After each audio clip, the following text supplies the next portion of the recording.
दोस्तों, आज के वीडियो में हम लेकर के आए हैं कैलेंडर का प्रश्न।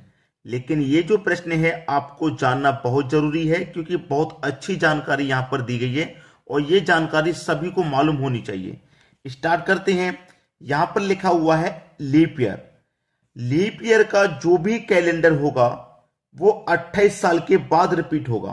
कहने का मतलब जैसे कि यहाँ पे जो वर्ष है, मान लीजिए 2020 है। 2020 कैसा वर्ष है? ये एक लीप वर्ष है। कैसे पहचानेंगे लीप वर्ष है? लास्ट की दो डिजिट 4 से डिवाइड हो जाएं। लास्ट की दो डिजिट 4 से डिवाइड हो जाएं पूरी पूरी, तो समझ लीजिए वो लीप वर्ष है। 4 से 5 5 बार में कट जाएगा 20 पूरा पूरा, कुछ भी शेष नहीं बचेगा।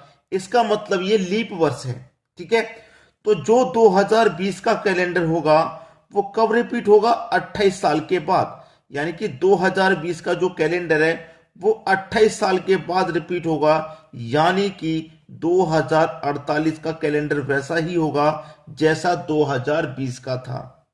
समझ में आ गई बात?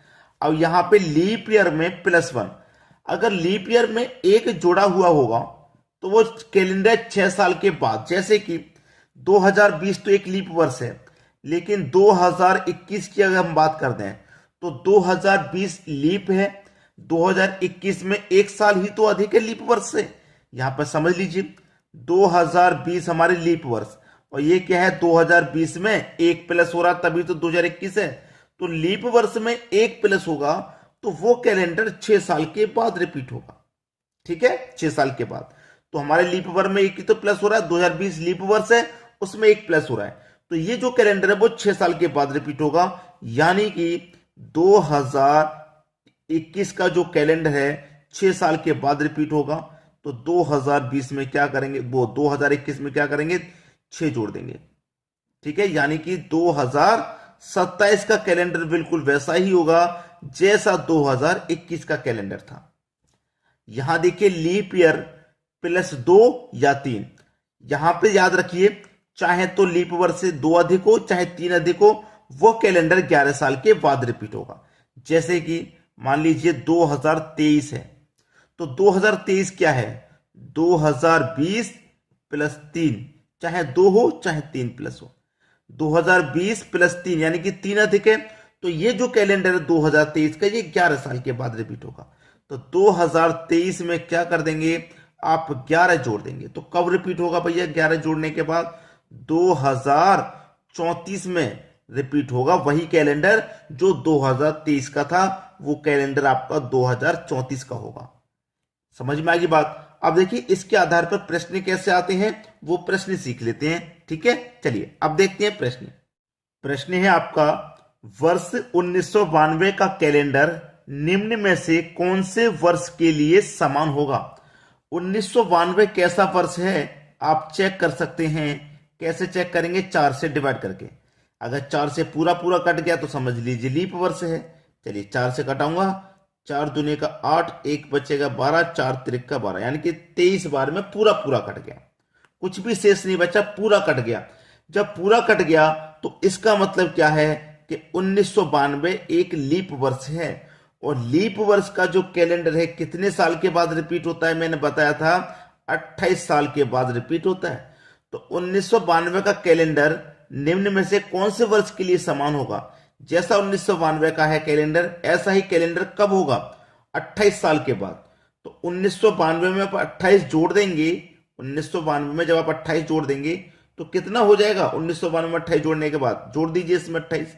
ठीक है, 8 जोड़ने देंगे 2000, 2020, यानी कि जैसा कैलेंडर 1992 का था 28 साल बाद, यानी कि 2020 का कैलेंडर वैसा ही होगा। डी ऑप्शन बिल्कुल सही। आपकी समझ में अच्छे से बात आ गई। जब कोई लीप वर्ष होता है तो 28 जोड़ते हैं। ठीक है, लीप वर्ष में +1 होता है तो 6 जोड़ते हैं, और लीप वर्ष में 2 या 3 होता है तो उसमें 11 जोड़ते हैं। मैंने बता दिया है। ठीक है, चलिए अब देखेंगे अगला प्रश्न। अगला प्रश्न है, वर्ष 2007 का कैलेंडर निम्न में से कौन से वर्ष के लिए समान है? 2007 का कैलेंडर 4 से डिवाइड करके देख लेना। 4 से मैं कटाऊंगा, 4 एक कम 4 कट जाएगा, 7 में से 4 कट गया तो शेष बचा 3, 3 शेष बचा। इसका मतलब क्या है, ये लीप वर्ष से 3 अधिक है, लीप वर्ष से 3 अधिक है।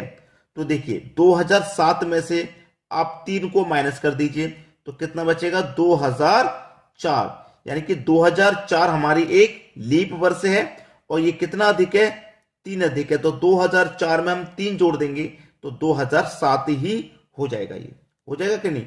तो 2004 से ये 3 अधिक है।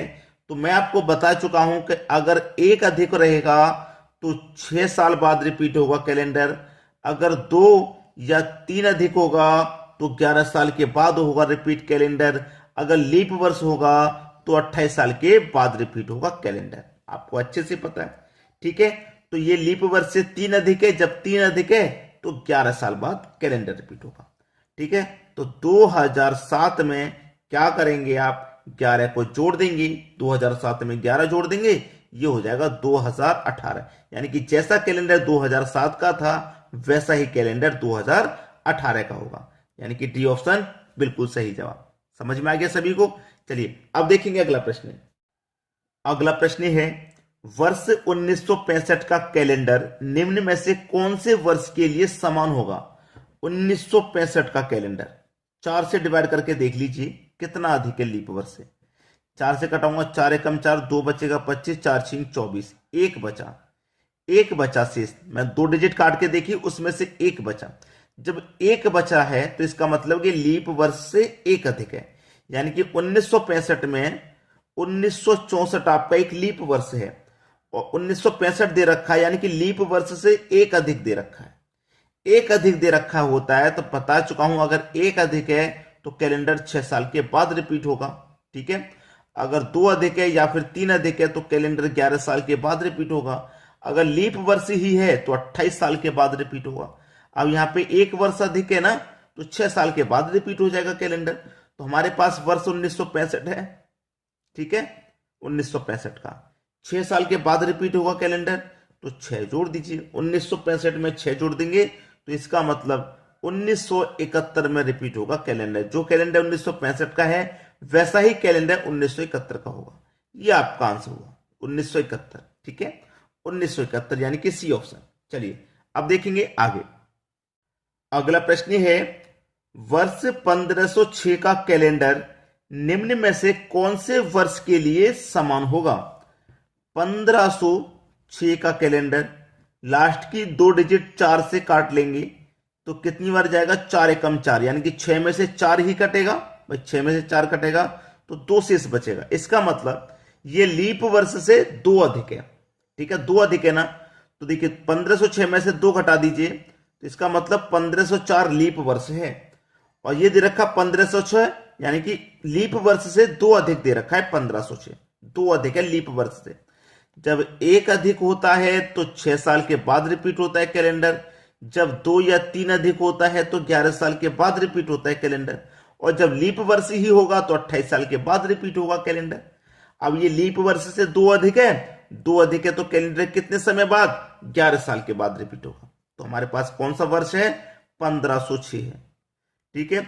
11 साल के बाद इसका मतलब रिपीट होगा तो इसमें 11 जोड़ दो। 1506 में 11 जोड़ देंगे तो कितना हो जाएगा, ये हो जाएगा 1517, यानी कि 1517 का कैलेंडर वही होगा जो 1506 का था, 1517। डी ऑप्शन बिल्कुल सही। क्लियर है। चलिए अब देखते हैं अगला प्रश्न। अगला प्रश्न है, वर्ष 2020 का कैलेंडर निम्न में से कौन से वर्ष के लिए समान होगा। 2020 का 4 से डिवाइड करेंगे तो 4 25 20, पूरा पूरा कट गया, पूरा पूरा कट गया ना, कुछ भी शेष नहीं बचा। तो इसका मतलब 2020 हमारा लीप वर्ष है।